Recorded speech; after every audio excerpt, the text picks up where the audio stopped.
membuka tabir opini warga Israel tentang Indonesia, antara kekaguman, keheranan, dan ketidaktahuan.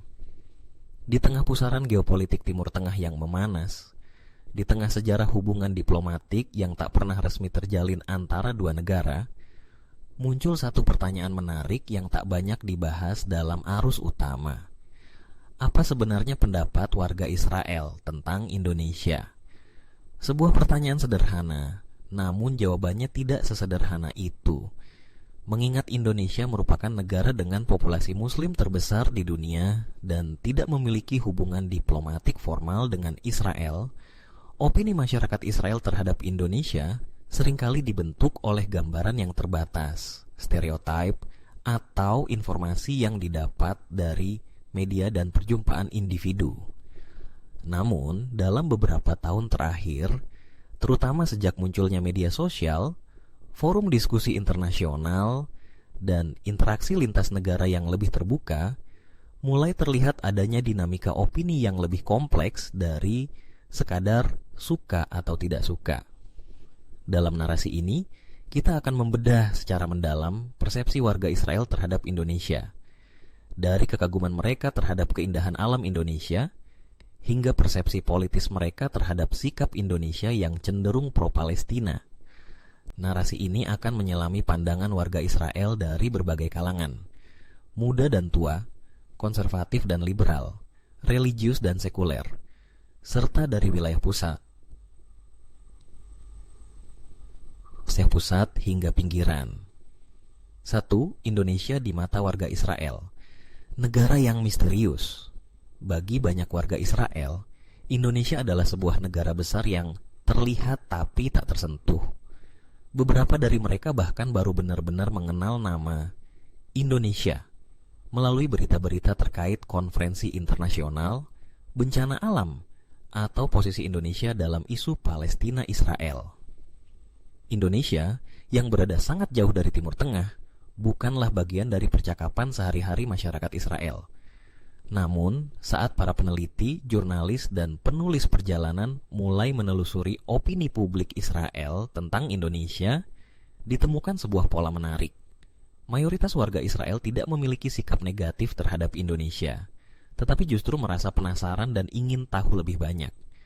Seorang warga Israel di Tel Aviv, Yael, 35 tahun, seorang pengajar sejarah, mengatakan, "Saya tidak tahu banyak tentang Indonesia, tapi saya pernah membaca bahwa negara itu sangat indah, punya budaya yang kaya, dan rakyatnya ramah. Sayang sekali kita tidak bisa ke sana dengan bias." Pernyataan ini menunjukkan adanya kesadaran akan potensi besar Indonesia sebagai mitra kultural dan ekonomi, namun juga dibatasi oleh sekat politik. 2. Citra Indonesia antara pariwisata dan politik luar negeri. Bagi warga Israel yang aktif di dunia maya atau pernah bepergian ke luar negeri, Indonesia identik dengan Bali. Ya, Bali menjadi satu-satunya ikon Indonesia yang cukup dikenal luas di kalangan masyarakat Israel, bahkan lebih terkenal daripada ibu kota Jakarta. Tak sedikit warga Israel yang bahkan mengira Bali adalah sebuah negara terpisah.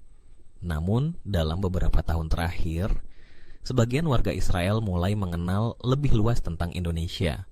Mereka tahu tentang kekayaan budaya di Yogyakarta, potensi alam Papua, dan kekuatan ekonomi Indonesia sebagai anggota G20.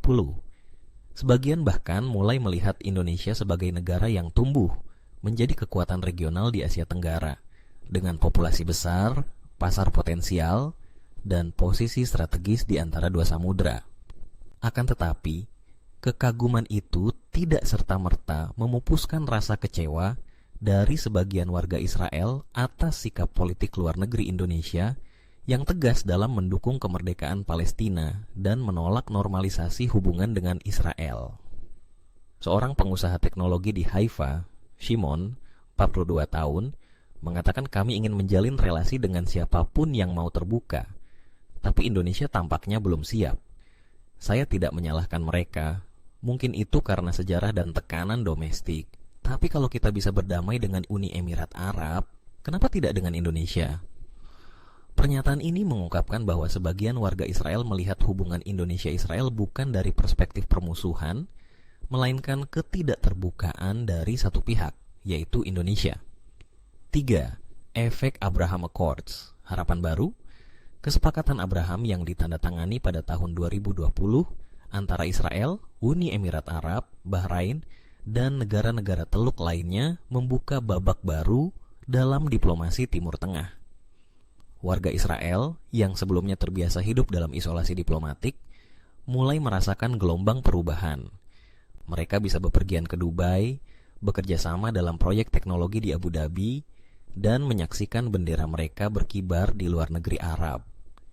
Fenomena ini membuat sebagian warga Israel bertanya-tanya, apakah Indonesia akan menyusul? Sebagian masyarakat Israel yang optimis melihat peluang ini sebagai batu loncatan. Mereka berharap bahwa hubungan ekonomi dan kerjasama teknologi bisa menjadi jembatan menuju pembukaan relasi dengan Indonesia. Beberapa perusahaan Israel bahkan mulai menawarkan kolaborasi tidak langsung melalui negara ketiga seperti Singapura atau Malaysia. Namun, sebagian lainnya tetap skeptis. Mereka memahami bahwa Indonesia memiliki dinamika domestik yang kompleks, termasuk tekanan dari kelompok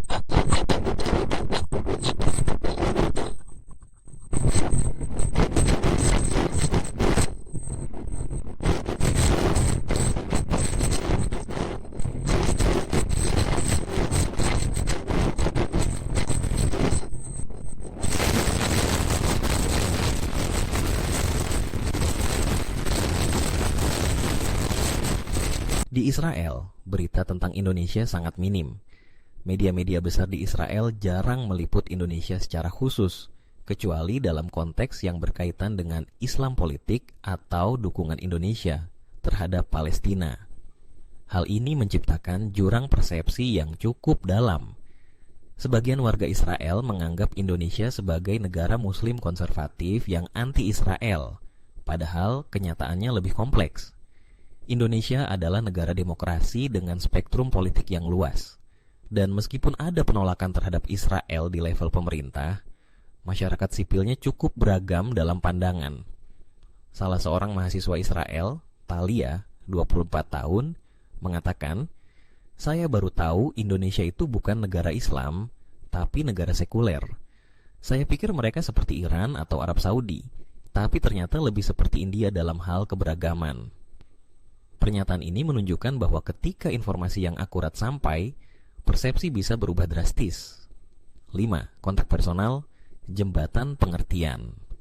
Dalam beberapa kasus, opini warga Israel terhadap Indonesia berubah positif setelah mereka bertemu langsung dengan orang Indonesia di luar negeri. Para pelajar, peneliti, atau pebisnis Indonesia yang belajar atau bekerja di Eropa atau Amerika Serikat seringkali menjadi duta tidak resmi yang mengenalkan wajah asli Indonesia kepada orang-orang Israel. Kontak personal seperti ini seringkali mencairkan stigma dan membuka ruang dialog. Beberapa warga Israel bahkan mengaku terkejut dengan keramahan orang Indonesia dan ketertarikan mereka terhadap budaya Yahudi dan sejarah Israel.